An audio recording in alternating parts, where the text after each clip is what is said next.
Good evening, folks, and welcome to the live stream, and a happy new year to everyone on the stream. Hope you had a great New Year's Eve and New Year's Day. Let's see who we have on tonight. We have Saltney17, great to see you. We have the Lefty Boater, great to have you on, hope you're well. Stu is back, great to see you, Stu, hope you're well. Colin is here, John O'Sullivan, Duke, great to see all of you. Jean T, Chatty Rat, Young Ralph, Akismad, great to see all of you as well. Maximinimus, great to have you on. We have Eddie Wolfie, great to see you. Enzo the God, great to have you on too. We also have Killer moderating, thank you so much, Killer, good to have you on. We have Bumbling Boris Buffoon, love the name. We also have Mark, great to see you.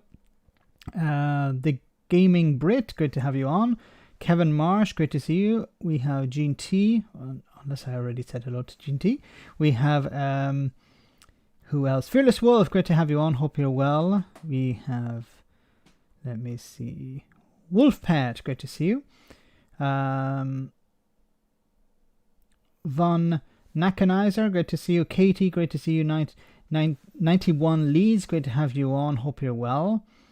We also have, let me see, Maggie, great to see you. Hope you're well too. Tories don't get tasered. Good to see you too. Mega Hairy Bum, hope you're well. Asperger's Europe, great to see you. And so many more. The Highlander is there as well. The Highlander lives forever.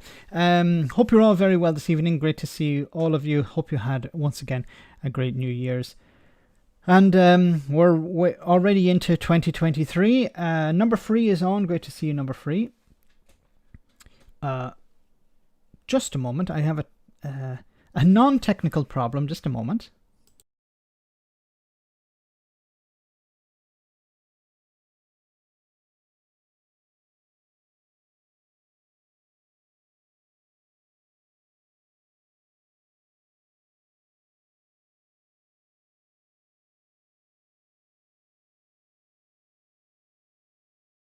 Okay, that's all right.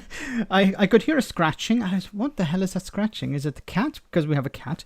And I thought the cat was scratching to get in, but the cat was scratching to get out. Sorry about that. So back and back to normal. Happy New Year, Max and Faithful from Bumbling Boris Buffoon. Happy New Year to you too. The wife is getting him telt. So let's start off with, we're going to talk a little bit about Brexit, talk a little bit about the strikes and what's happening with the NHS, of course. Hamsters made a break for it, Max. Alistair, good to see you. Yeah, it sounded like hamsters trying to get out, but it was a cat.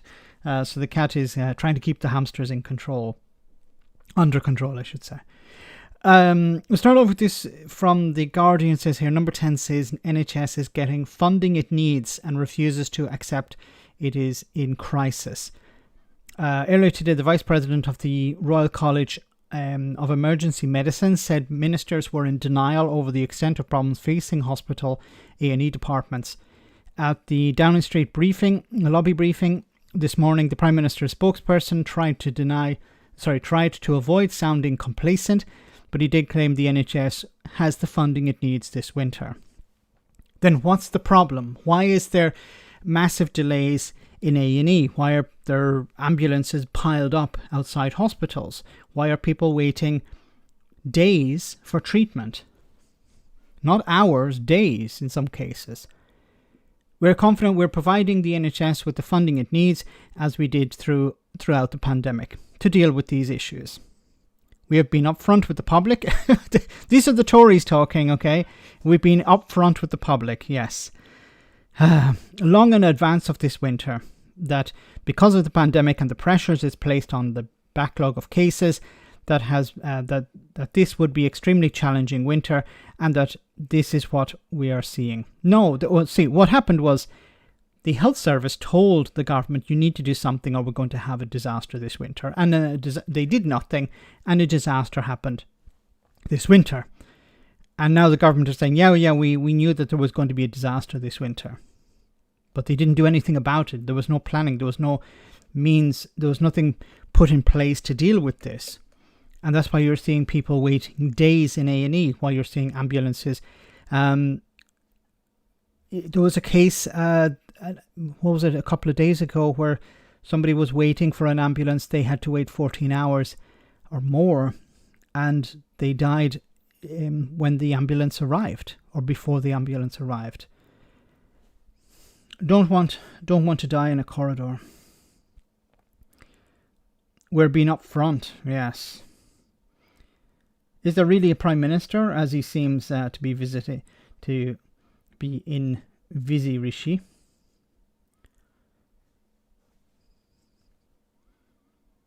The Tories up front. Goes on to say, we have continued to put billions of pounds of additional funding into the NHS. It's not about how much you put in. I've said this before. Is it enough? Obviously, it's not enough. 7.5 billion for adult social care and for delayed discharge over the next 2 years, and there's 14.1 billion in additional funding to improve urgent and emergency care and to tackle the backlogs. Now, of course, a lot of this money is going to the private sector. So the money goes into the NHS, then it goes to the private sector, and then whatever's left over, the crumbs, are for the public sector to deal with. And we saw how over the last number of months and years how the NHS has had to rely on contract workers because they can't get the staff they need. And this comes at a huge cost, and it's taken out of existing budgets. The spokesperson also refused to accept that the NHS was in crisis. Asked if the Prime Minister thought the service was in crisis, the spokesperson said, there is certainly an unprecedented challenge for the NHS brought about by a number of factors. Oh God.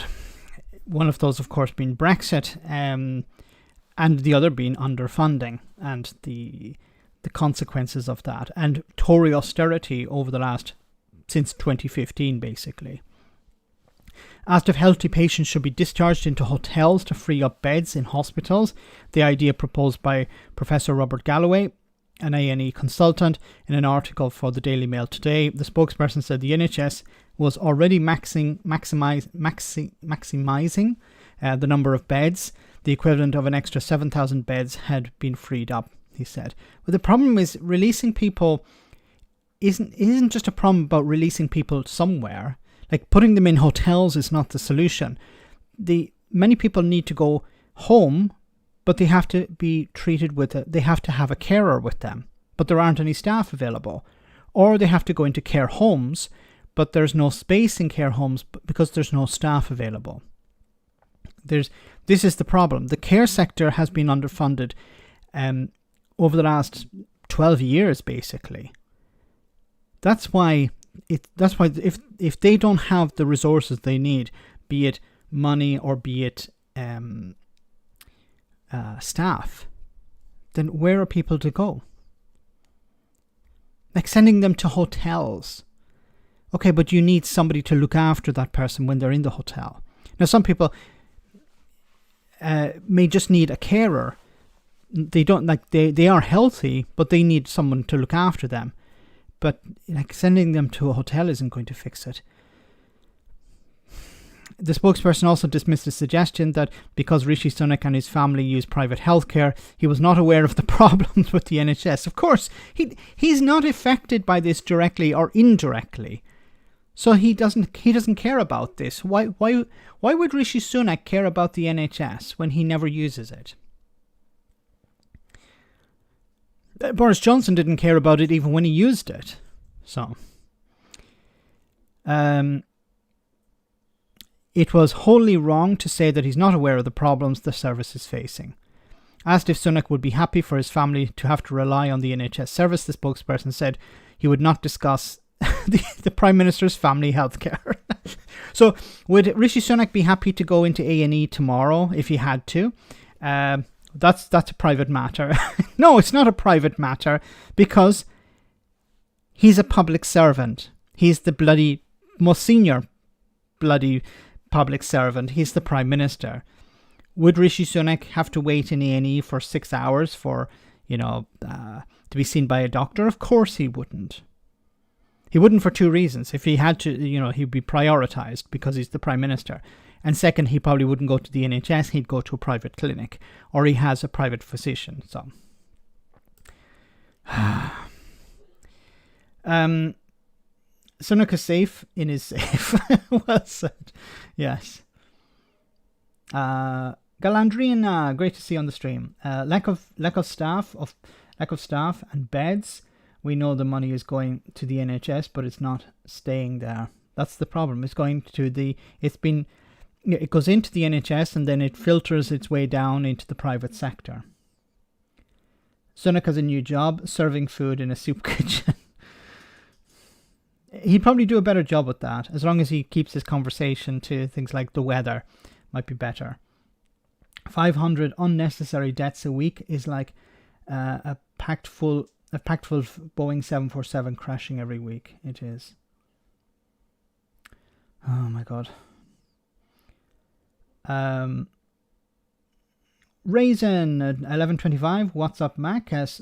Sorry, showing up late. No problem. Washed the dishes. Well done. Good job.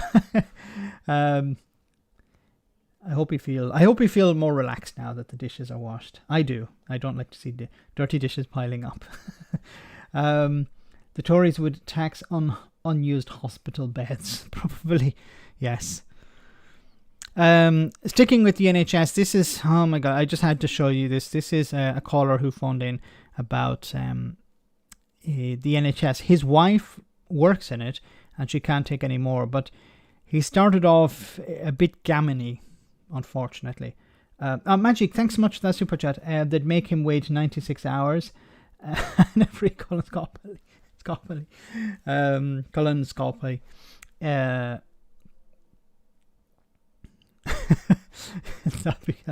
Well, I would hope they would make him wait, but I have a fear that they wouldn't. No, he would be prioritized. Thanks so much, Magic. Simon and Heathrow, thank you for hanging on the line. Simon, your view, do you agree, I think, isn't it, that this has been brewing for some time? Good morning. Oh, good morning, Nick. How are you? Yeah, good. Well, yeah, good.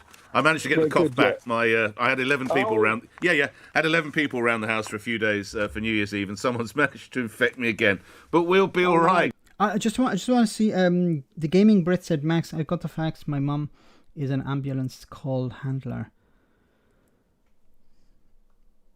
Imagine that's a stressful job at the moment, having to listen to people who are desperate and being able and having to tell them that you're going to have to wait a long, long time.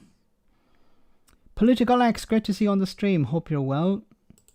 Hey, come on, everyone's had it this year. Yeah, well, we've always got the NHS to rely on. Oh, yeah, I know. But sadly, I mean, you're talking about, the NHS, and it's definitely a political problem that has been building for the last, well, I would say probably since 2004. With the influx of everyone from Europe, we've had a big increase in population. And obviously with Cameron and... Simon, is there not an argument that without some of those people, they're the nurses and doctors who see us when we actually get to... No, they're not. Yeah, some of them are, yes. Yeah, I'm not... Okay, the call starts off pretty bad, but maybe it'll get a little bit better. Yeah, it's the reason that the NHS is in such a state is because of all these foreigners who came here that are no longer here. So you would imagine that the NHS would be in a better state now that all these foreigners had left, but no. I'm not. What I'm saying is that the population has increased, and it increased quite rapidly at that time. Now, Cameron and Osborne, was it 2010, when they decided that austerity was the way to go, where they've literally cut the funding for all public services, whether it be the police, the fire brigade. I mean, you look at the fire stations, they've all shut. The police stations have all shut. My wife works at our local hospital, and she, bless her, I told her, I've been asking her to leave for years. She's been there for 30 years, and why do you want your wife to leave? Because she's at the end of her wits. She cannot take any more. She does a manager's job for and she's not a manager. She doesn't get the manager's pay. She's at the top of her banding, and she can't get any more pay. but things are put on her. She won't leave patients in the lurch. She's not a clinician. She runs a department. How critical does she say it is right now? Oh, every day.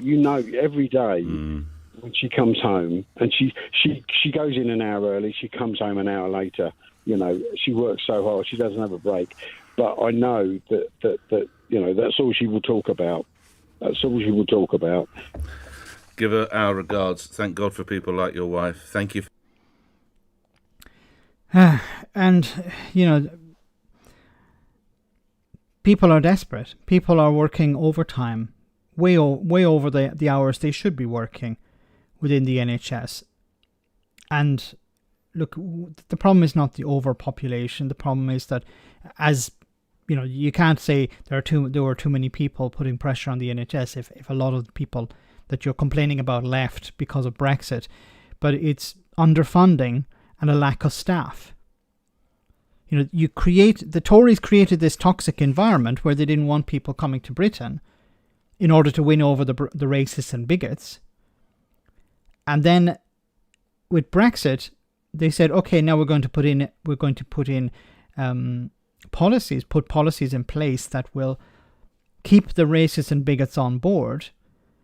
But there's a consequence for trying to keep racists and bigots happy. First of all, they're never happy. They'll always be angry. And second, you've created a situation where the country can't get the staff it needs. And it's one thing if it's about picking fruit and vegetables. It's another if it's in social care. Which has led to things like this. It says here, people in UK turning to DIY health treatment amid shortage of GP appointments.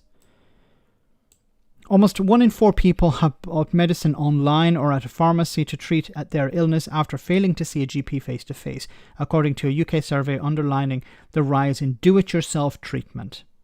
This is the sort of thing you read about in the USA, not in a European country. Nearly 1 in 5, 19%, have gone to A&E seeking urgent medical treatment for the same reason. The research commissioned by the Liberal Democrats shows 1 in 6, 16% of people agreed when asked by the pollsters Savannah Comros if the difficulty in getting in-person family doctor's appointment meant they had carried out medical treatment on themselves or asked somebody else to do it who's not a medical professional to do so. The research among 2,061 UK adults who were representative of the overall population also found 11% had paid for care for a private medical service, 11% going private. This is in line with a recent finding from the Office for National Statistics that 1 in 8 Britons have either paid themselves for private treatment or used their medical insurance to access private sector care as a direct result of increased difficulty patients face in accessing NHS services.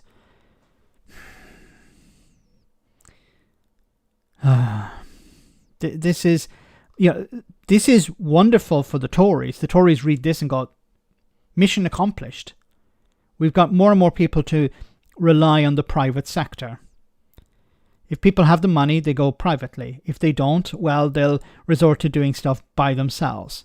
And if they die, well, that's the consequence of capitalism, the type of capitalism, corrupt capitalism, disaster capitalism that we are supportive of. Speaking to Times Radio, Dr. Adrian Boyle, the president of the Royal College of Emergency Medicine, said a bad flu season was compounding systematic problems in the NHS and leading to hundreds of unnecessary deaths.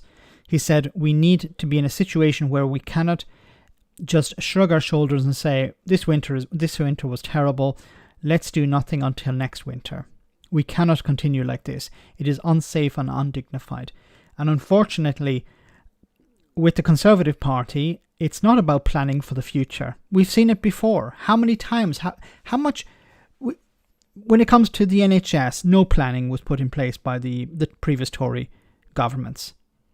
When it came to the pandemic, they were told with exercise signals, you need to prepare for a pandemic. And what did they do? Nothing. When it came to Brexit, about preparing the ports, preparing for the realities of Brexit, What did they do? Nothing. And now they're being told once again, please, you need to prepare for next winter. Prepare the NHS for next winter. Make sure that it can deal with the next winter better than this one. And I can guarantee you they will do nothing.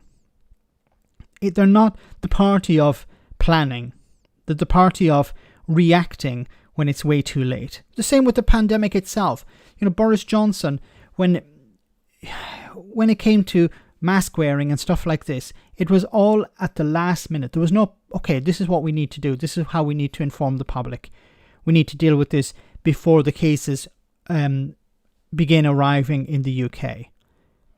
As we saw in Italy was the ground zero in Europe. And there was no planning put in place. It was all react later.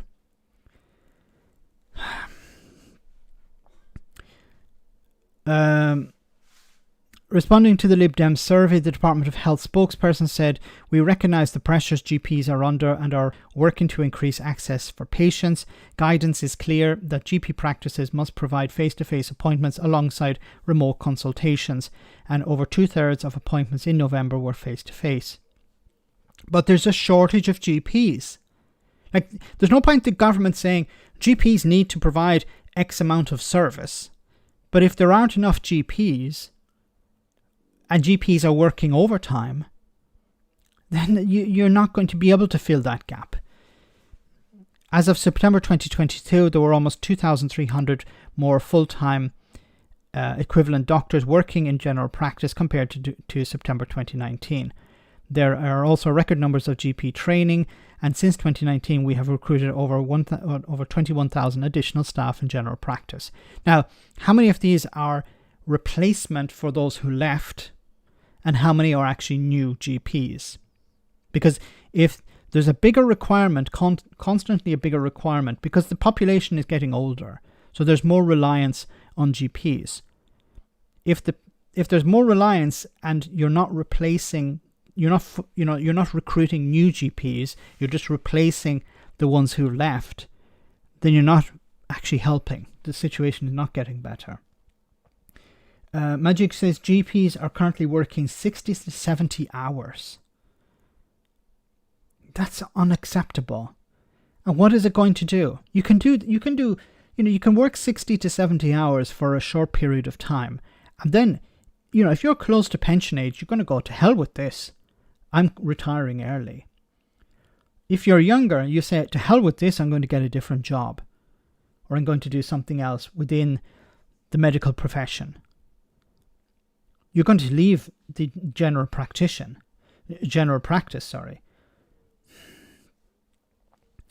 Pretty much all GPs I know are part-time, but they actually have second jobs elsewhere in the NHS.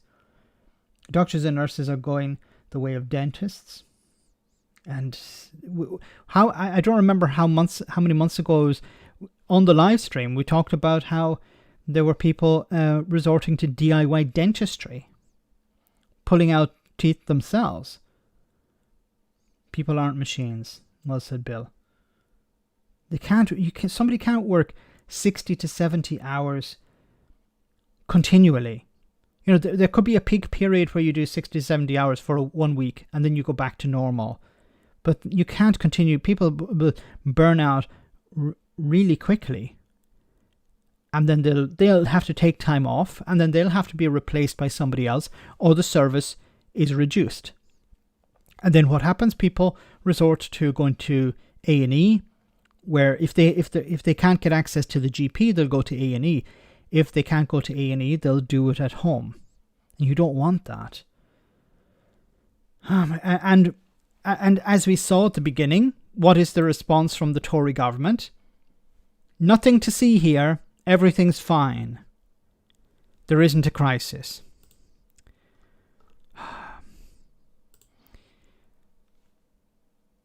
Okay, I want to move on to the strikes. Let me read some more of your comments before we move on to the strikes.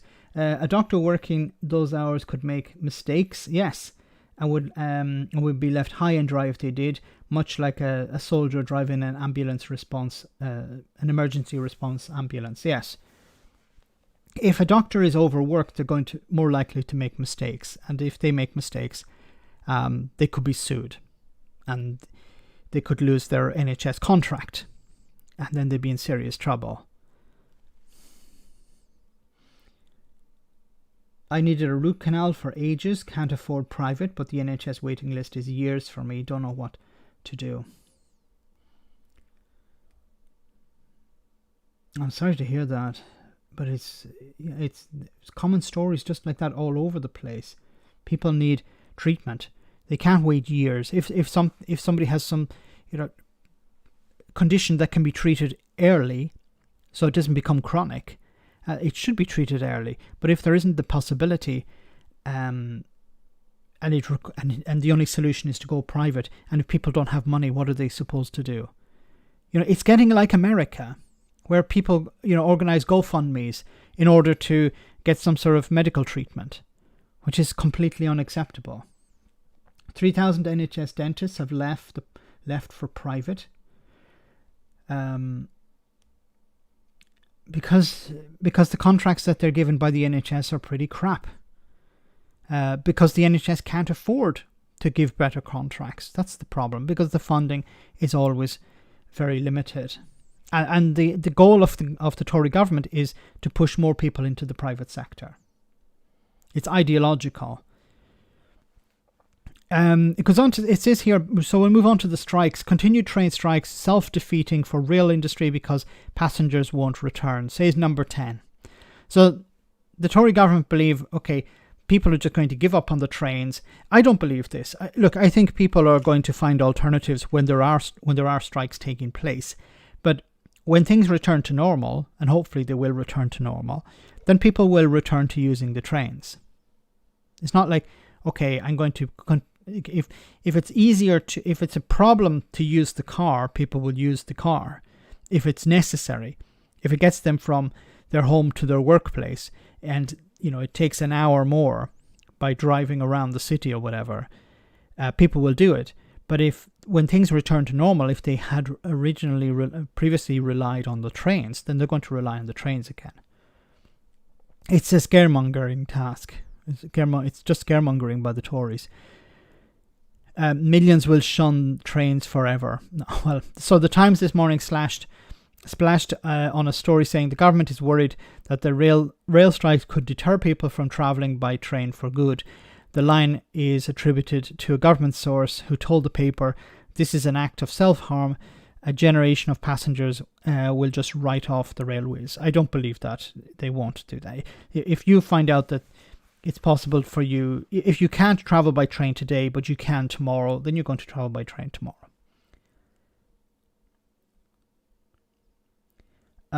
Max, did you get my RMT link earlier? No, I don't think so. I haven't been on Twitter for a while, so for a few hours, so I probably didn't see it. Sorry about that.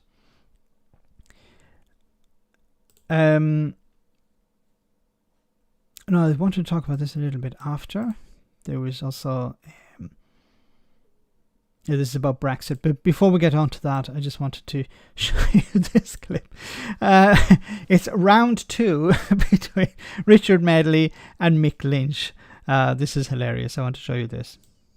One of the points at issue when we last spoke 2 or 3 weeks ago was the impact of these Christmas strikes on the hospitality industry. And in a later interview with the Radio 4 Today programme, you spoke of what you feel to be a kind of a right-wing media conspiracy against your union, not to tell the truth. So let me quote The Guardian.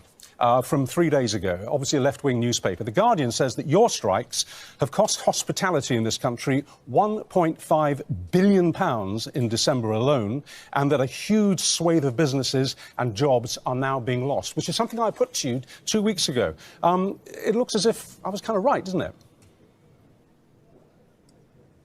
Well, Richard, you're always right, as everybody in the country knows. Yeah, you're right, Mick. Sorry, you're right, Richard. Everyone knows that you're right, yeah. And the hospitality industry is rightly cross. I met with the head of the Hospitality UK organisation, and she was livid at the government's inaction and the fact that this government has now subsidised this dispute the train operating company side of it by £320 million. They've spent that money ensuring that the train operating companies suffer no losses, and in fact that they've made profit on every day that strike action has taken place. And indeed they made profit all the way through the pandemic, along with the rolling stock companies and Network Rail subcontractors. So while hospitality workers and hospitality businesses are suffering from this dispute, along with our members and the travelling public, the rail operating companies, the train operators, are indemnified. They make no losses whatsoever. And that's Mark Harper's responsibility. And I wish Mr. Harper a happy new year, and hopefully we can work together to get a solution to this. Well, the hospitality industry and many other businesses are suffering because of government policy, because they won't settle this dispute. Well, they say they're suffering because of your strikes, and I will personally, on this side of the desk, try and keep any personal abuse out of this this conversation, Mr. I'll try and keep any personal abuse out of this, or a personal opinion out of this. Once again, it's you know, Richard Medley thinks that he can take on Mick Lynch, but he doesn't understand why these people are going on strike, and he doesn't understand that it's the government's responsibility at the end of the day, because there was the possibility of a deal between the rail operators and the striking unions, and it was scuppered by the government because the government don't want an agreement, because they want to crush the unions. They want to show, they want to paint the picture of the unions are out of touch, they're militant, they're Luddite, they don't want to embrace change, they're a relic of the past, and people are better off just relying on the private sector whenever they need something. Unions are out of date, and we'll push through legislation if we can to make them obsolete. They need to convince the public that the unions are out of date, and it doesn't seem to be working very well. So they're going to use whatever tactics they can, underhanded, because it's not even the case that the government are on the side of the companies. This is a battle with the unions. They want to crush the unions. They want to make it as difficult for them as possible. Look behind Mick Lynch, and many people have commented, "Oh, there are so few people there," because the government introduced legislation to stop large pickets. So the number of people who can appear on a picket line is limited by the government, by legislation. It's not that Mick Lynch doesn't have support. You're only allowed a certain number of people on the picket. This is one of the ways that the government have been trying, or the Tories, I should say, have been trying over the last number of years to diminish the power of the unions. And I think 2022 has been an amazing year for trade unions. I think the RMT have definitely increased their membership. I think the trade unions in general have increased their membership because of people like Mick Lynch and others who have been able to stand up to not just the Tories, but also their friends in the media. And Richard Medley, maybe he's secretly working for the RMT because he just keeps handing them open goals. Anyway, let's move on from that. We have Martin says, "Hi Max, in the Netherlands, as we as the rail workers are also on strike last year, not for the money, but to force the government to make funds available to train over 5,000 people so we can have a day off. So there aren't enough workers." And it's great that you guys have been on strike, and solidarity with you guys for that. The picket line has been in place for a long time, Max. That's not new. Okay. The picket limit. But it's an attempt to reduce the, I don't know, is it an image thing? It's about making it look like it's pretty pathetic. Oh, there's only about 5 or 6 people there. Or is it about public safety? I imagine it's sold as an idea about public safety.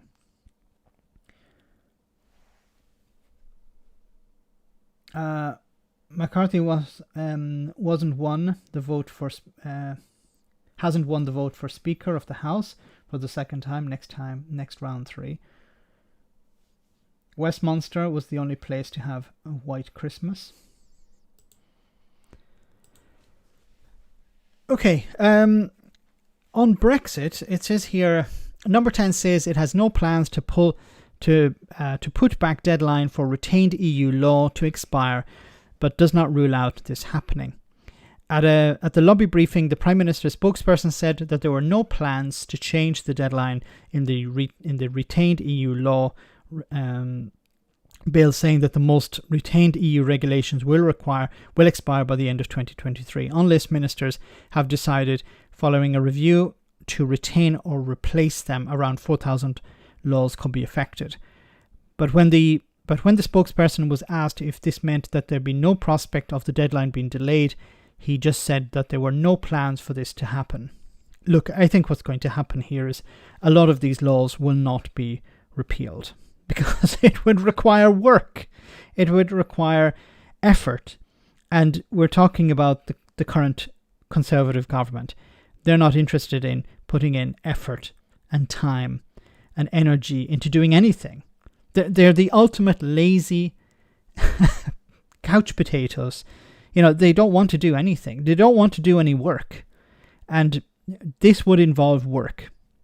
Now, some rules may be changed in order to help certain businesses that are Tory friendly. You know, we saw it with the protections for the environment when it comes to pumping raw sewage into rivers and lakes. It's okay to allow that to go ahead. It's okay to change the rules there. But when it comes to EU laws, I don't see them changing very much because, as I said, it would require them doing stuff, and they're just too lazy. Alexis, thanks so much for that. Thanks so much for that super chat. Tell Richard Medley that we clap for strikers. Yes, on Thursday, remember to clap for strikers. In a repeat of the 2020 clap for carers. FSM is the dog. Thanks so much for that super chat. Thatcher brought a limit to 6. Blair did nothing. It was a possibility to remove the limit. Why did Tony Blair not do that? It's an interesting question. Picturing Jacob Rees-Mogg asleep on the benches in Westminster. Westminster. Direct communication between Mick and the RMT members, untouched by the Tory media, sent to me by my dad, who works and is on strike in Exeter, St. David's. That's great to see. I'll check out the link after the stream. Thanks so much for that. Anyway, moving on.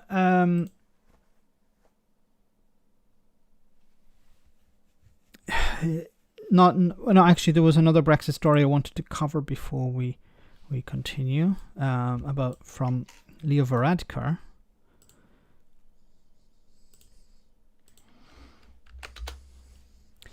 So there's here, Brexit, Northern Ireland protocol perhaps a bit too strict, says Varadkar. The Irish Prime Minister, Leo Varadkar, has said mistakes were made on all sides in the handling of Brexit, vowing to be more flexible and reasonable when attempting to solve issues with the Northern Ireland Protocol. One thing I have said in the past is that when we designed the protocol, when it was originally negotiated, perhaps it was a bit too strict, the Taoiseach told reporters at a briefing in Dublin. His remarks are aimed at laying the groundwork for the intensification of talks between the EU and the UK over the Brexit arrangements. He agreed with the former Prime Minister Boris Johnson in a meeting in Wirral in October 2019. Pressure is mounting for an outline of a deal before the 19th of January, the deadline set by the UK's Northern Ireland Secretary Chris Heaton-Harris for fresh elections for Northern Ireland's devolved government. So the problem at the moment is that if an election were held, it probably wouldn't change the outlook of the parties. The parties would be pretty much in the same shape as they are, and the DUP have refused to get involved in the administration, in the executive, because of the protocol. So I think there's an attempt by both sides to present some sort of victory for the UK government in order to get the DUP on board. Now, The DUP have said that they want the protocol gone. The protocol is not going away. But I think what they may do is say that, okay, we're going to remove part of the protocol or undo parts of the protocol in order to give this impression to the DUP that they have won something, and then get them back into the executive. I think this is all just window dressing in order just to keep the DUP happy. In a significant remark, Varadkar conceded that the protocol, which has never been fully implemented after the former Brexit Minister David Frost abandoned checks on goods, including fresh food at Northern Ireland ports, was not causing the problems the EU had envisaged back in 2019. Yes, because a lot of it's not so much about the checks, it's about the declarations. And, certain goods have not been, and I actually talked about this before back in 2021, or maybe it was late 2020, about the thing with the protocol is that if businesses in Northern Ireland are able to source goods from the EU, then they're going to do that because it's much easier. It's a problem for businesses in GP to export into Northern Ireland. So what they'll do is they'll just stop doing it. And if you stop doing it, if you have Northern Ireland rely more on the EU, where there are no checks taking place, then you get rid of the need of the protocol. The protocol is like the fire extinguisher. If there is no fire, then you can sort of get rid of the fire extinguisher. Not a good idea, but that's the sort of thinking behind it. Is if trade realigns with the EU, then there's no need to be carrying out checks, between Great Britain and Northern Ireland if there is no real trade, or if the trade that's taking place is going through certain channels that are guaranteed or pretty much guaranteed to be safe, that don't have checks to be carried out, then you don't really carry out checks. It's a sort of self-fulfilling prophecy in a sense. And it's not so much, the issue really is not about checks, it's about declarations, it's about the paperwork. And if the paperwork has been streamlined, then there's nothing really to worry about. And the EU can say, okay, yeah, we're okay with this, we're okay with a bit of flexibility here. So I think this is what's going to be sold to the DUP. The EU will take a step back and say, yes, we're willing to reduce the checks, or we're willing to eliminate some of the checks because we feel confident that it's not necessary to carry them out. And this should be something that the DUP would be willing to accept. But the problem with the DUP is that we don't know what is acceptable for them, what is really acceptable, because they've sort of painted themselves into a corner where they said that they'll do that unless the protocol is completely removed, then they're not going to accept anything. They're not going to get back into government. They should, if they had, but then they're not intelligent. If they were intelligent, and look, the worst thing about all of this is the best thing ever for unionism in Northern Ireland, the Northern Ireland Protocol.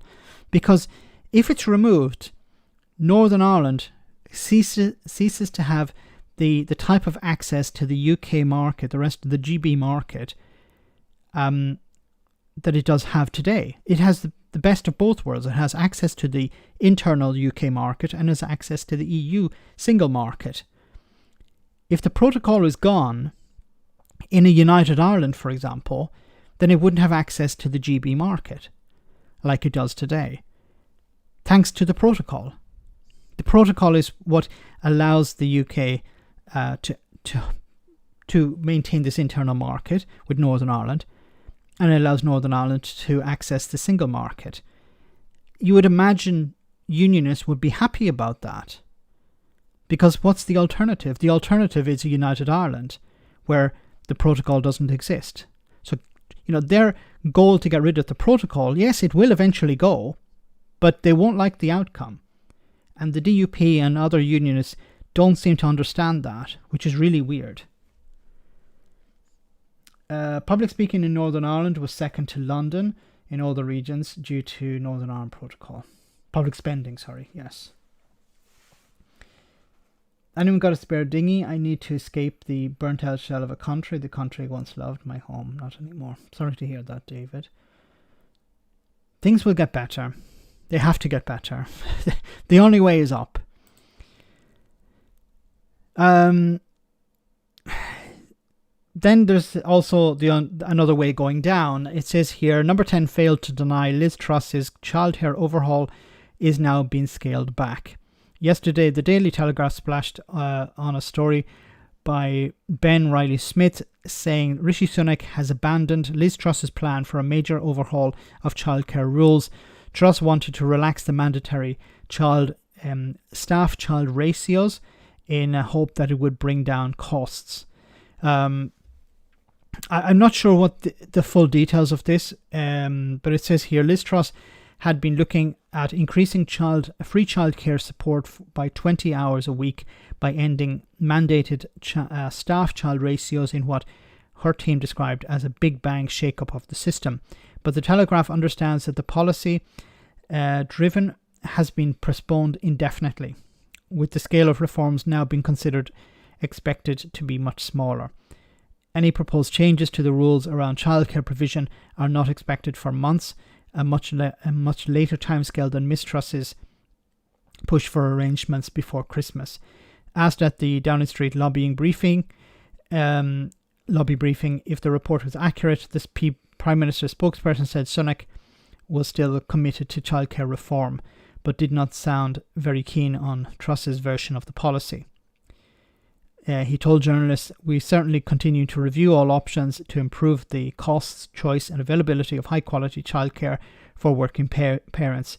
It's very important for this Prime Minister, as in education. Obviously, we'd update in the normal way." So it seems Liz Truss had a policy to increase, as it says here, increasing free childcare support by 20 hours. And Sunak is going, no, we're not going to do that. Okay. That could have been one of the good things that came out of Liz Truss's administration. And now it's dead in the water, it seems. Why? Well, because Rishi Sunak doesn't understand probably the need for free childcare. So you just pay for it like everyone else. Once again, it's this ideology of, if you want something, you pay for it. It's no longer free. Nothing is free in Rishi Sunak's world. Rich is the man with nothing left to lose. Yes, well said. The staff-child ratio change was condemned as unsafe.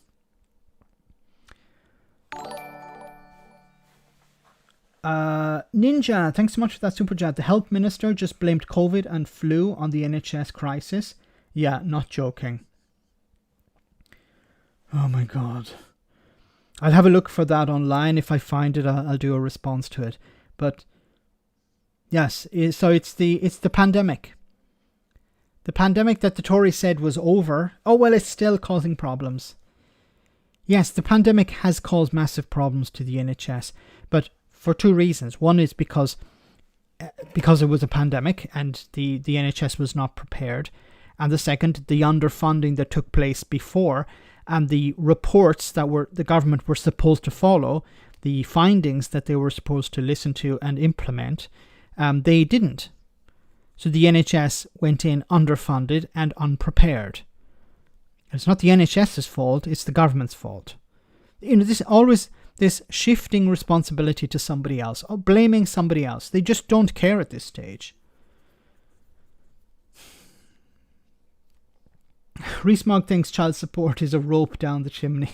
Yes. It's only free. The only free thing in the UK are Tory expenses. Pass the buck, pass the blame. Thanks, Ninja. Guys, we're about halfway through the stream, a little bit over than that, so let's take a short break and we'll be back in a moment. I hope you enjoyed this funny clip.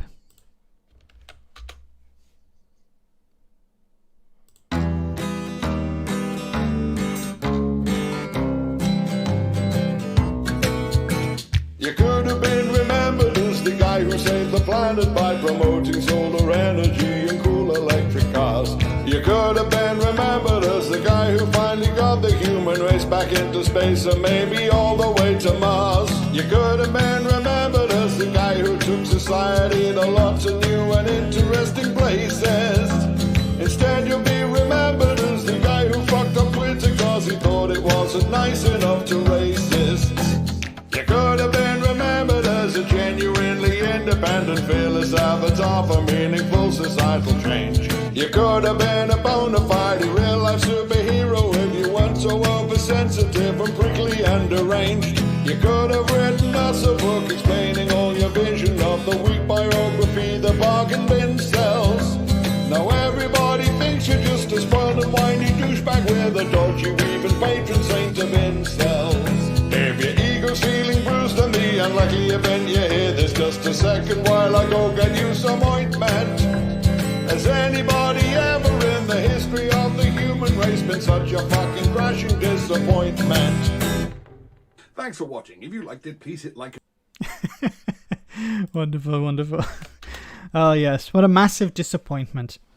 Well, the new year So, just back to the strikes for a moment. is dominated by concerns about the NHS and rail strikes. Of course, joining us now is the Transport Secretary, Mark Harper.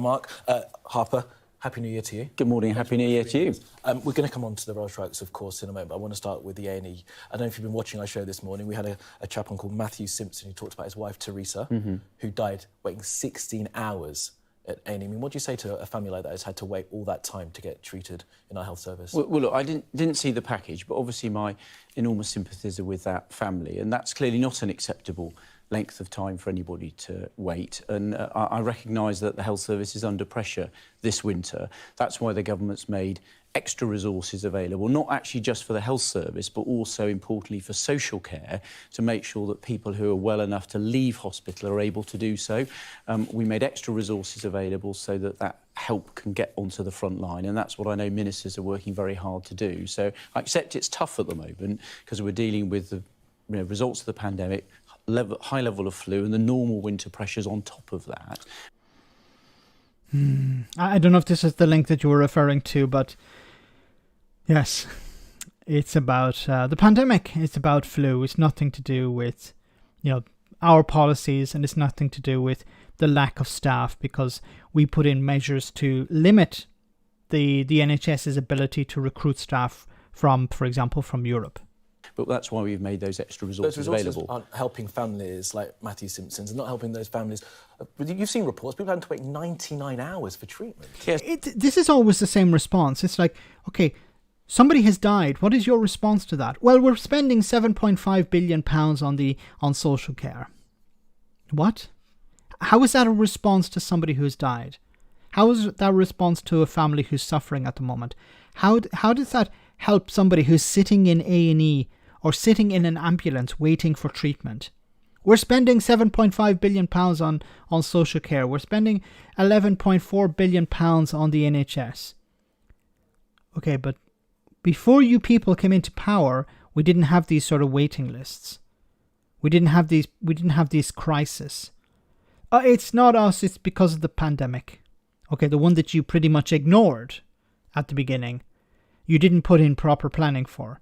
But nobody could have planned for it. Okay, then why are other countries not suffering in the same way as the UK is? Why aren't other countries' healthcare systems, in similar countries like France or Germany? Germany is going through serious problems at the moment as well. But it doesn't have people queuing up, people being treated in ambulances because they can't get in. See, the problem is not the NHS itself, it's social care, because people can't be moved into social care. Why can't they be moved into social care? Because the pay is really bad, the conditions are terrible for workers, people have left and people have not been replaced. Yes, and one of the real issues is about making sure that people who are well enough to leave hospital are able to leave. That's why it's important that the health and social care systems are working together. That's why it's important that they are, but they're not. Why are they not? £500 million, £500 million available before Christmas, and that money is getting to the local councils and local health services so they can work together to get the system unblocked, and that's what will then feed through into a faster response into emergency departments and a faster response for ambulances. But when are people going to see that? Because it's not just that money. I mean, that money is very welcome, of course, everyone will say that, but this is years and years of underinvestment in the health services. No, well, look, I don't agree with that. We put of extra money into the health service every single year. Was it enough? No. Was it going to private companies within the service? Yes. Why is it going to private companies? I'd love for Mark Hopper to explain that. Now, he's the Transport Secretary, so he won't be able to answer that question. But the current Health Secretary, whoever it is... Oh, yes, it's Therese Coffey is the new Health Secretary. Wonderful. Isn't she? No, she's the Environment... I forget who the hell bloody Health Secretary is because it changes every bloody month. Who is the current Health Secretary? I should know this. It's not good. It's not a very good image for me to be asking people in the chat. Who is the current Health Secretary? I thought it was Therese Coffey. Isn't it? I don't remember. And there's record levels of investment into the health service in real terms. We've got thousands more doctors and thousands more nurses working in the health service. You know, there are 130,000 vacancies in that health service. There are huge discrepancies in those figures. Well, no, look, there are significantly more doctors and nurses working in the health service. We do think it's important to look at workforce in the long term. That's why the Chancellor set that out in the autumn statement, and that's why the health service is working on that long-term workforce plan at the moment, which will be published in the coming months. OK, let's come on to your brief and the transport strikes. Thanks, guys. Barclay, yeah, Steve Barclay. I forgot. It was Therese Coffey for a period, then it was Steve Barclay. But the question was, of course, you know, there's 170,000 vacancies. What are you doing to fix that? Why does that number of vacancies exist? It's not just a matter because they say we're doing more training, but why does that? Why is there 170,000 vacancies? That's what I would love to ask him, because then he'd have to answer. He couldn't say, "Oh, it's because of the pandemic," because these vacancies existed before the pandemic. A lot of these vacancies. So why are there so many people not? He would be in a very difficult spot because he'd have to say, "Well, it's our fault." Magic, thanks so much for that super chat. We put more money every year. Did it match inflation? Of course it didn't. They keep saying about, we put in X amount of money, but they don't say if it's enough to meet the requirements of the NHS. Things are more expensive than they were before. Medicine is more expensive. Equipment is more expensive. People are more expensive. If you want to hire people, you have to pay more. These are all costs for the NHS. You're saying you're giving them more money. Is it enough? Obviously, it's not. There was reporting before Christmas that ministers had got involved at the last minute and had put a block on a deal being signed between the union and the rail delivery groups. Is that true? No, that absolutely isn't true. And in fact, since I became Transport Secretary a couple of months ago, I met all the union leaders. I tried to change the tone of the discussions, and I said that ministers would help. Now, Mick Lynch later came out and said that this guy is lying. And we've covered this before about how there was a deal and the government decided at the last minute to reintroduce something that was originally removed from the deal, the idea of driverless trains. This was reinstated, reinserted, I should say, in the deal in order to scupper the deal because the government knew that the RMT would not accept driverless trains for safety reasons.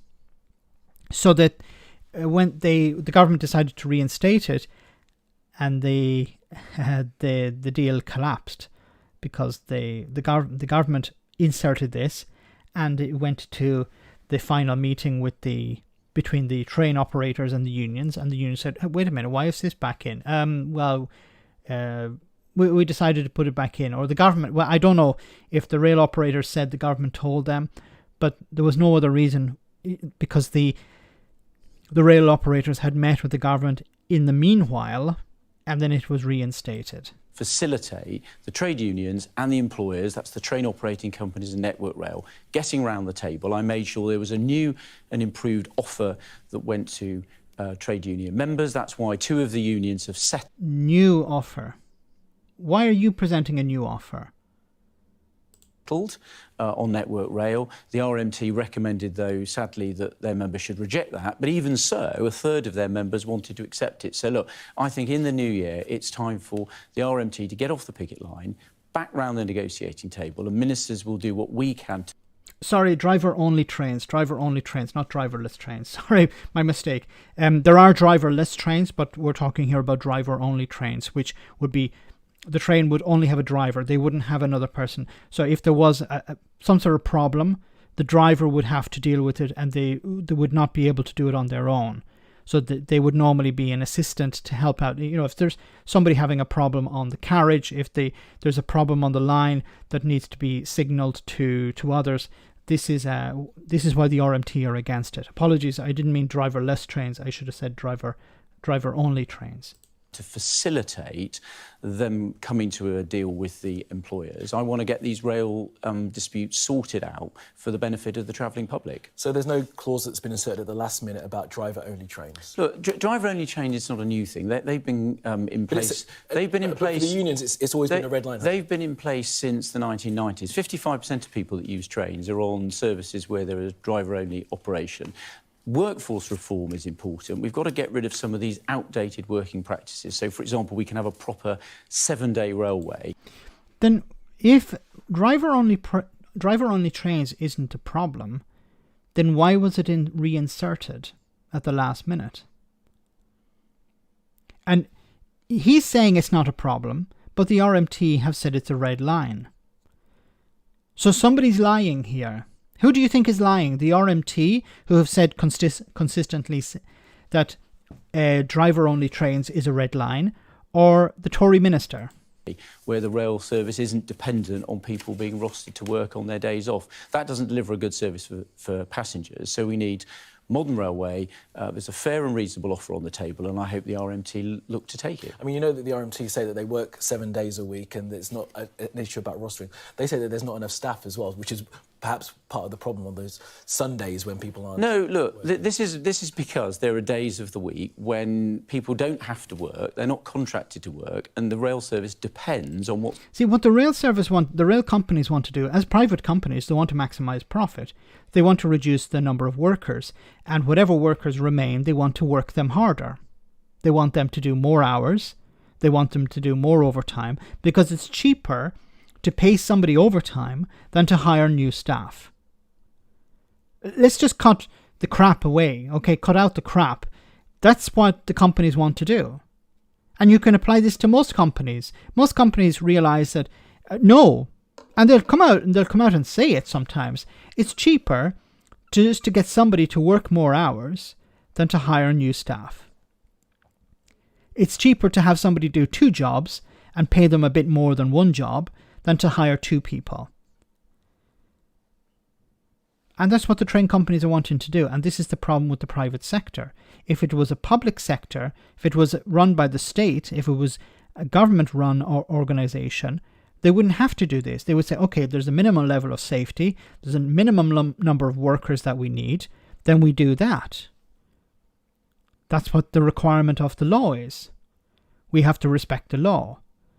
We can't give backhanders to politicians to avoid implementing the law. There's no reason for doing that because we're a public entity.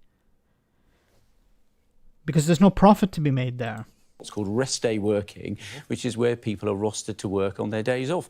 And if they don't want to come to work, the trains companies find it very difficult to run those services. That's not a... Then hire new staff. If you can't get the workers you need, then they have to hire staff. They can't force people to work more hours. That's illegal. Oh, wait a minute. The Tories are going to make it legal. That's why they want to do away with all these protections for workers. They want to create a situation where, well, if the company says, we want you to work 70 hours, and you say, you can't make me work 70 hours, and they say, well, show us in the legislation the worker protections that you can't work 70 hours. And if you're not willing to work 70 hours, we'll get rid of you and we'll hire somebody who is willing to work 70 hours.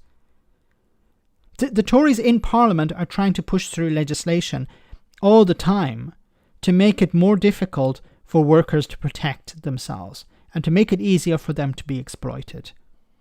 This is what Brexit was all about, the disaster capitalism aspect of it, about removing worker protections, allowing businesses to do whatever the hell they want. Your boss says to you, look, I have a bit of a headache, I don't feel well today, I don't like the look of you, you're gone. And there's nothing you can do about it. Or your employer says, we want you to work on Sunday. And you say, well, Sunday is my day off. Oh, well, not anymore. Do you want a job? Yes, then you work on Sunday. 0-hour contracts are the Tory dream. They would love to have everyone on 0-hour contracts, where you can just be called, here's a job for you to do. At the last minute, no, we don't need you, stay at home. And you don't get paid. Way to run a modern railway. We need a proper 7-day railway where people are rostered on each day and have to come to work on each day they're contracted to work. So does he work every day? So that you can deliver better services for passengers. It's that sort of reform with a fair pay package that we want to see to resolve this dispute. Has that been offered? There has been a fair and reasonable offer on the table, which is comparable to what most people listening to this programme will have got across the economy. 2 trade unions accepted that offer from Network Rail. Because some of the workers now, and he's telling the truth here. Some of the rail unions have accepted some of these conditions because the conditions they work in are different. Some of them are office staff, so some of them will say, "Yeah, I don't mind working an extra few hours." Or I don't mind, working in a different location, or I don't mind doing an extra job. Some of these unions are much smaller, so it's easier for the employer to push them about, to force them to accept something. While the likes of the RMT represent much bigger section of the workforce within the rail sector, and they also represent people on lower wages. So if you're on a pretty high wage, and the union say, we want you to do, something a bit more, or the company asks you to do a bit more, you probably won't be that much bothered. But if you're a cleaner and you're told, okay, we want you to work every day, including Sunday, you say, well, I need some time off. Yeah, well, you can find 5 minutes sometime, or we're going to move your Sunday to a Monday. So instead of, doing having your day off on a Sunday, we're going to have it on a Monday instead. And, people have their own lives. The RMT are holding out against it, and I hope they get back round the negotiating table and off the picket lines, and we can try and hammer out a deal between the employers and the trade unions. They're saying they want to talk to you. They said they've had no contact for the past couple of weeks. I just want to read out a comment from Mad B. He says, my dad actually had a minor heart attack driving a train. He was made redundant because the heart condition he had. My dad was gutted. I'm so sorry to hear that. British Rail is what it was when my dad worked for them. It's, I hope he's I hope he's okay now. I understand that was some years ago. My God. Well, no, look, they met the rail minister, so the employers' trade unions and the rail minister met before Christmas. The rail ministers continued to talk to them across the Christmas period, and we're looking to have more meetings set up next week. I'd much rather those meetings took place this week instead of strikes taking place, and that would be my message to the trade unions. Why aren't they taking place this week then? Well, because the trade unions... It's your gift to organise those meetings. Because the trade unions decided they wanted to go on strike this week, which is deeply unhelpful, damages the rail industry, damages the interests of the people that work in it. I want to see them back round the table, and we can try and hammer out a deal between the employers and the trade unions. That's what I want to see happen. That's what I'm doing. But you're always scuppering the deals. Every time they actually do meet and work out a deal, at the last minute, the Transport Secretary jumps in and goes, no, let's do something different. Because they don't want a deal between the two sides. So guys, we'll leave that topic for a bit. I want to move on to something else. The Labour Party. Always a good topic to talk about. Labour hopes local knowledge can make job centres a class act. This is interesting. A lot of snowy quays in Canada Water, northeast London. The waterfront and side streets are teeming with new developments. The buildings include shops and cafes, many advertising for full or part-time staff. Despite extensive gentrification, Southwark remains one of the most deprived boroughs in England. The local council has faced a challenge in how to directly link the benefits of shiny new development to the lives of young people growing up in Rotherhithe or Peckham. Alison McGovern, the Shadow Employment Minister, says Labour wants to bridge the gap between job centres and the local knowledge of councils and employers. It would involve a radical overhaul of what job centres offer, with powers fully devolved locally for local authorities to decide how they operate rather than running from the central targets and scripts. Speaking as she toured Southwark's Skills Centre, a hub for training and apprenticeships in construction, with close ties to the funding to developers, McGovern said the changes would be one of the pillars of Labour's offer on jobs. Everywhere I go, I ask people, what do they think of the job centre? I never hear much enthusiasm, as we have great people working there, but they are constrained by what they are told to do in Whitehall, and that's wrong, she says. People locally know their area best. They know how to help people get jobs. Job centres are there to tick boxes at the moment, and that's not good enough. Kickstart, Restart, all these national schemes, we need to rethink it from the ground up and locally. So there's this idea that the Labour Party seem to be pushing at the moment is devolution, more devolution, devolving powers from London to Whitehall. Okay, this is what people need to do. And you know, we've heard it before we heard it from ministers in the House of Commons saying we're going to tell job centres that they need to get people meeting with their job coach more often, and we're going to increase more time with job coaches and stuff like this. But the job coaches is about getting people into jobs, while, you know, the Department of Work and Pensions should also be trying to provide people with the support they need. And it's not just about jobs, it also should be about benefits. What benefits? I've said this before. The DWP should be about providing people access to benefits, providing them with knowledge of the benefits they are entitled to. Instead, what people have to do is go to the Citizens Advice Bureau and ask, okay, what am I entitled to?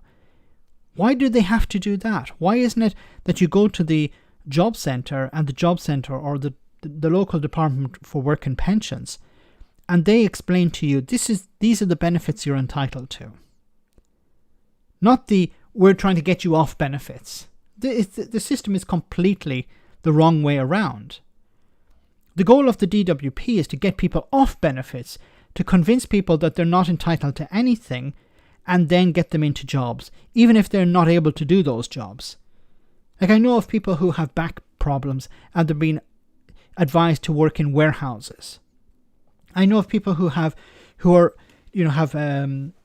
sight problems and they're being offered jobs where they obviously need to use their, to read documentation or to, I don't know if it's involved driving forklifts or whatever, but there are certain jobs that people are not able to do. But first and foremost, it should be about informing people of what they're entitled to. These are the benefits you're entitled to, not trying to hide it from people. What are you good for? Awful for disabled people now. They know how to sanction you, Alex. They're great at that. The joke centre. Sorry, I have to laugh at that, but it's true. The joke centre, not the job centre. Job centres are processing centres more than actual places to help you get suitable employment. They have targets. They're saying, okay, we have to get X number of people off benefits this month, and there'll be a bonus for whoever can get, at least 10. That should not be the way it operates. It should be providing, if there are people who want to work. Now, there are of course people who don't want to work, but what's the point in forcing somebody who doesn't want to work into a job that they're not going to enjoy? Isn't it better that people who don't want to work, and they're very, very much the minority, we're talking about a very small minority of people who don't want to work, isn't it better to say, okay, you don't want to work, here are the benefits you're entitled to. Now, let's provide time for people who do want to work, which are the majority of people, and find them jobs that will make them feel good about themselves. Okay, there are people who would love to drive a forklift all day. Let's find them a job driving a forklift. There are people who would love, part-time work. Let's find them part-time work. And if we can't find them jobs, then let's provide them with the benefits they are entitled to. Is that such a wrong system? Freckle Pony, thanks so much for that super chat. Daniel Blake should be required viewing. And that's a movie I still have to see. I keep meaning to see it, and I keep forgetting about it, and I want to see it. I'm going to have a look for it wherever I can. If I can find it online, I'll have a look for it. I don't know if it's on Netflix, but it is a film I want to see. I'll definitely check it out. Job centre appointments are worse than police interviews under caution, I've heard. Because the point is, you're being treated as a scammer. You're being treated as a parasite, and you have to convince them that you're not. When it should be there, okay, you come in. These are the benefits you're entitled to. Would you like to work instead? Yes, I'd prefer to work. Okay, tell us about the skills that you have. Are there some skills you'd like to develop? That's what the job centre should be there for, not to undermine people. We need a UBI max. Yes, the red button has been pressed. The UBI, Universal Basic Income, £1,000 a month to people in order to live. It would undo a lot of the damage of the cost of living crisis. People would be able to feed themselves. They wouldn't have to rely on food banks or warm banks. They'd actually be able to switch on the heating from time to time. Any sort of reform of the Department of Work and Pensions and the job centres has to be welcomed. It says here as well, Southwark Works functions in much the same way as Labour hopes job centres would eventually exist, offering support to anyone who drops in, and with a specialist support for care leavers, long-term unemployed or sick, those with disabilities, the homeless families and lone parents. Some are already referred to the local job centre, but many are in particular young people refuse to engage with the job centre at all. Almost 85% of the people who were supported into work were from Black, Asian and ethnic and minority ethnic backgrounds. This is also a problem for many people from Black, Asian and ethnic minority backgrounds, that as soon as they send in a CV, there's a problem maybe with the name. The employer doesn't want to employ somebody unfortunately from a Black, Asian or ethnic minority background. There's nothing the job centre can do about that. There needs to be, I think, also a public education campaign as well, for educating racism out of people. But then Brexit was the opposite of that, unfortunately. DWP client tells you everything you need to know. Yes, for the DWP, you are a client. You're not, a citizen. You're not, a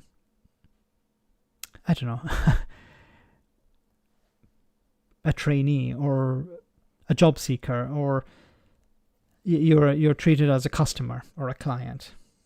Yeah, the language has to change as well.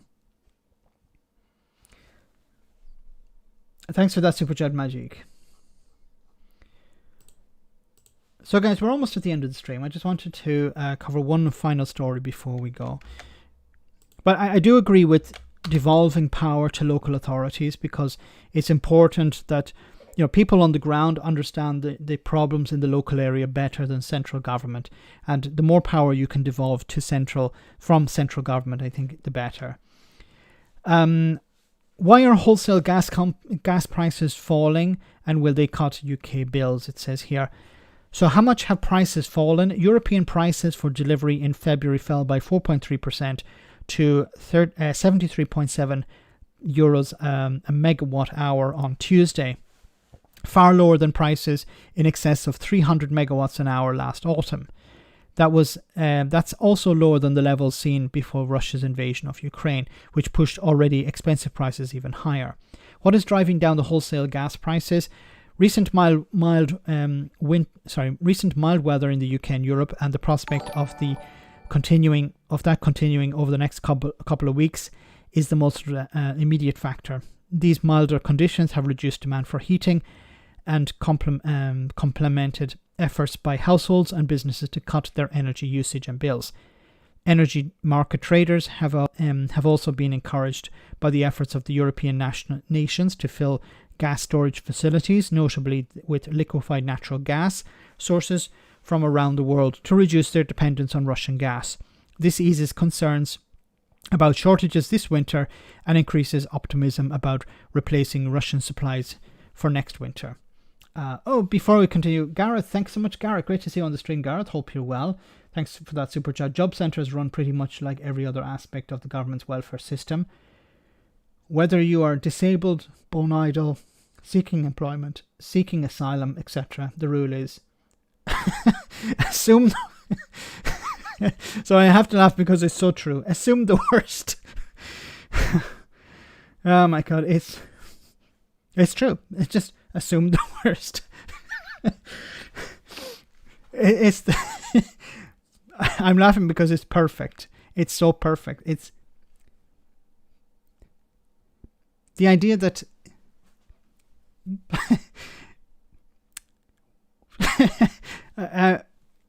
now I have giggles because it's it's true. The Tories just want everyone to suffer. That's what it's all about. We don't want people to have their lives improved. It's about grinding people down into the dirt. And I really hope what's going to happen is that the election is going to be soon. We've seen with Rishi Sunak, he's releasing videos, very condescending videos. I didn't have it today, but I wanted to show it and then I forgot about it. But there was a video he published yesterday or the day before where he's literally talking down to people. The camera angle is of him. It's as if he's talking to a 5-year-old. And he's saying, like, we're doing everything we can and, we're all in it together and there's nothing, it's brighter future and everything like this. Because he's not affected by this and he doesn't care. Thanks, Gareth. Max is tickled. Yes, the health assessment or the assessment for PIP is dehumanizing. I hate mine and now I'm through to tribunal.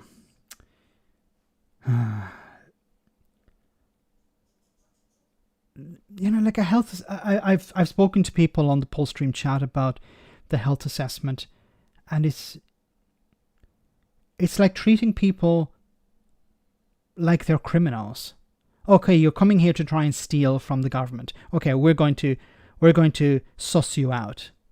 Instead of treating people with respect, are there people who are trying to game the system? Yes, there are. But you can't start off by believing that everyone is like that. And if somebody wants to game the system, they're going to find a way to do it. So why do you need to treat everyone like crap? I think a big problem is the right-wing media and these sort of TV shows that came out about 10 years ago about Benefit Street. And what they do is they take the extreme and they amplify it. they try to present the extreme as normal. And, you know, if you can imagine there are people, middle-class people who have never been on benefits, who are watching this and going, oh, look how easy it is to get all these benefits. Look at these people who have 10 children and all of them are on benefits.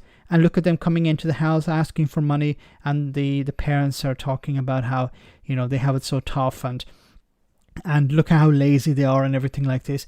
And this is amplified to an extent where the public, the people who are not on benefits or have never come into contact with the Department of Work and Pensions in respect to the job centre or benefits, believe this is normal.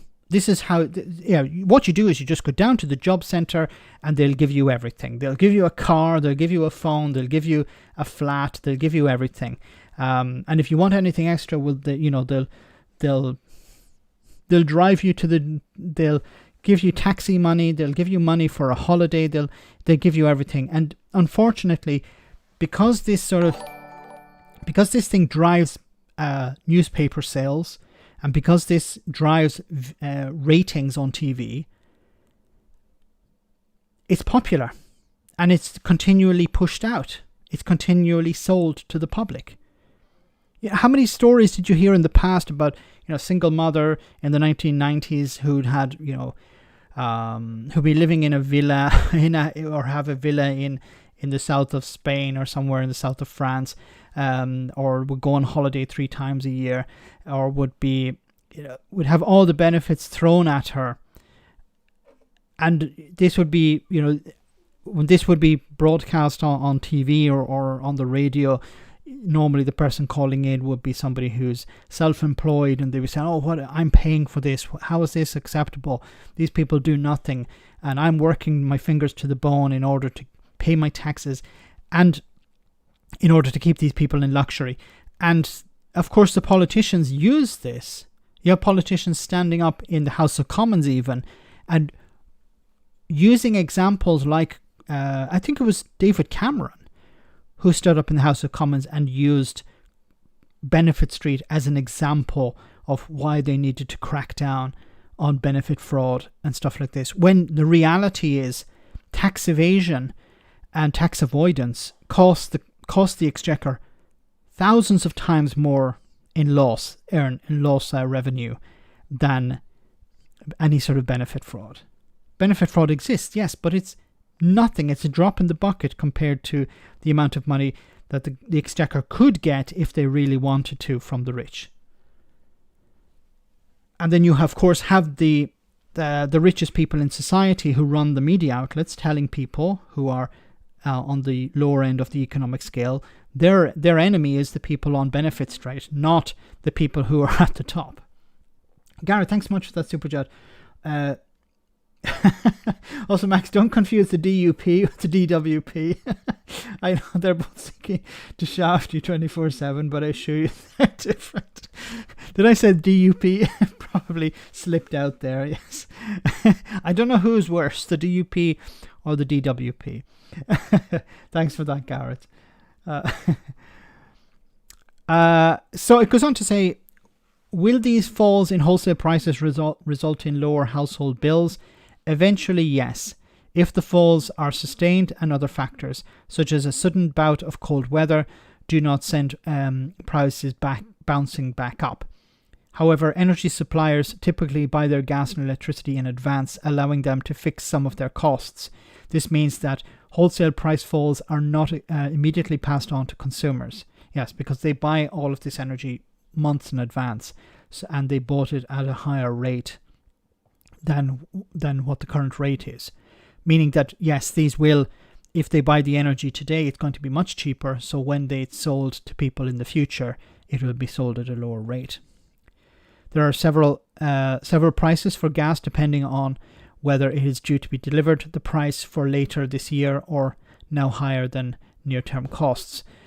Tom Marzek-Manzer, the head of gas analytics at energy consultancy ICIS, says wholesale gas prices in Europe are less expensive than they were before the start of the war, but Russia began reducing levels to Europe in the second half of 2021, we should be cautious about talk of gas prices reducing to normal levels because they are still exceptionally expensive.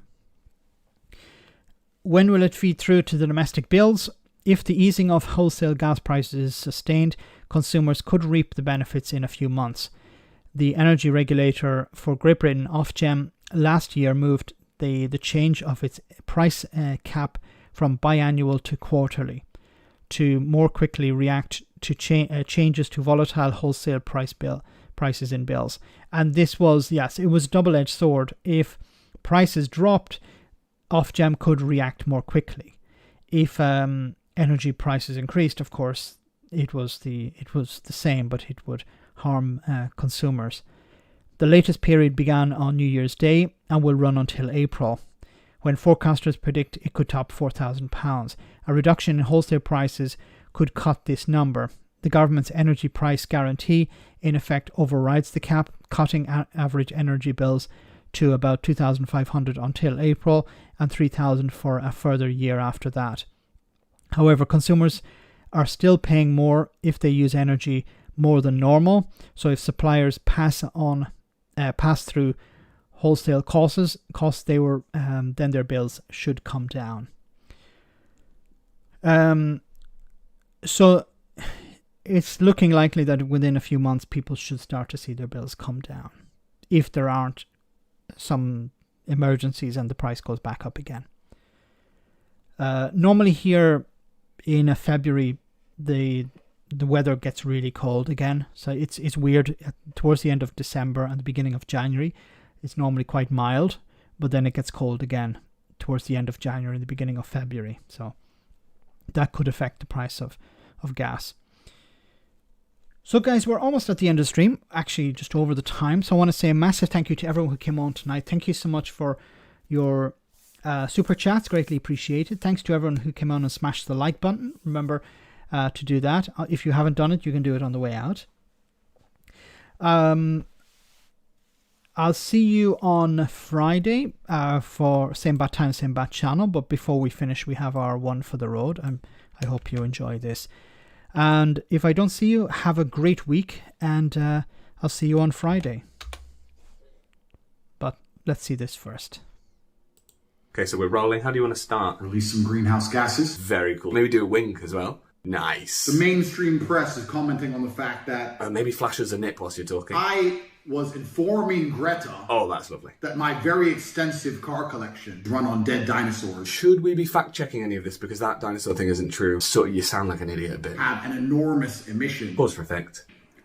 ...profile. Lovely. And she replied by telling me her own email address. Ooh, Andy, I don't think it was actually her email address. I have small dick energy. Why would that be your own email address? I think she was exaggerating for comedic... Oh, God. How to explain comedy to an idiot. She was using the sort of form of an email address to indicate what she thought of you. I actually don't even think @getalife.com is a real domain. I'm just going to find out. You're not doing a, got ya by saying that's her email address. Because she's already said that's her email address. I'm not actually mad at Greta. You don't seem it either. This feels like a really mature response to a 19-year-old. Oh, the pizza's here. Oh, will we stop? Please bring me pizza and make sure that these boxes are not recycled. We do not need to do a second take of this. The global matrix got this bot farm to like and retweet. Because there is no way that people like Greta more than they like you. I mean, look at you.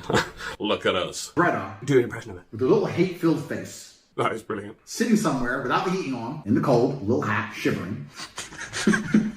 In a hat, shivering. Use my tweets, which is going to make my Twitter account far more fun into eternity. And that's a wrap. Great work, everybody. I'm going to send that across to you, Andy. What's your email address? Don't get jokes @imacunt.com. Great. Wonderful. So, guys, have a great week. I'll see you on Friday. Same bat time, same bat channel. And for those of you who are on Patreon, I'll see you in the post-stream chat after the stream. Good night and take care.